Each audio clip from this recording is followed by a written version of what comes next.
আসসালামু আলাইকুম রহমতুল্লাহ। আমরা এই মুহূর্তে আমাদের সুন্দরবনের কিছু অংশ ভিতরে আমরা প্রবেশ করেছি।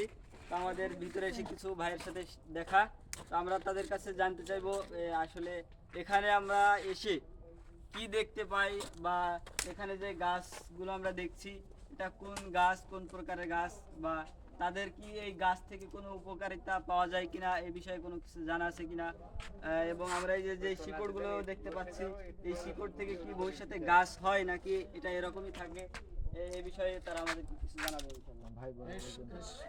মানে আপনার এটা থেকে গাছ হয় না, এটা শ্বাসমূল বলে, ঠিক আছে?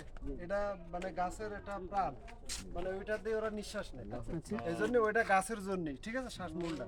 আর এই যে আপনার এই যে বাইন গাছ, এটা 3 প্রকার, গাছ আছে 2 প্রকার। তারপরে আপনার সুন্দরী ওটা একরকম, আর 2 রকম পশুর, আর একটা আছে দোতল। আর গোড়ার নিচটা তো অনেক গাছই আছে সুন্দরবনে, গাছের শেষ নেই।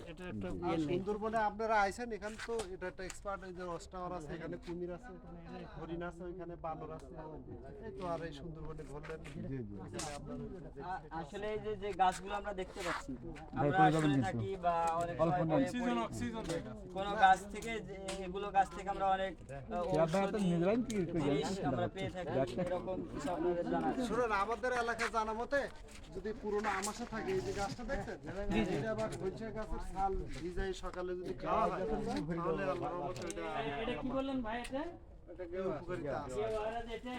মধু মধু পান মধু তো এই তো সামনে মধু আর আসলে মধু হয় আশেপাশে যারা বসবাস করে তাদের সাথে এই বনের সম্পৃক্ততা কেমন? ভালো, সব এই বনের উপরই তো তারা জীবন নির্বাহ করে।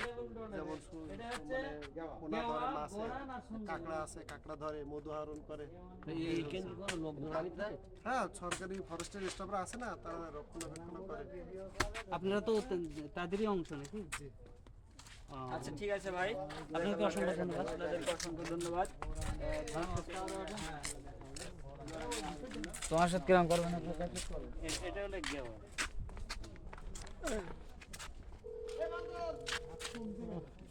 দেখা যাচ্ছে সব ভাই না তো এটা ধরেন তো ভাই,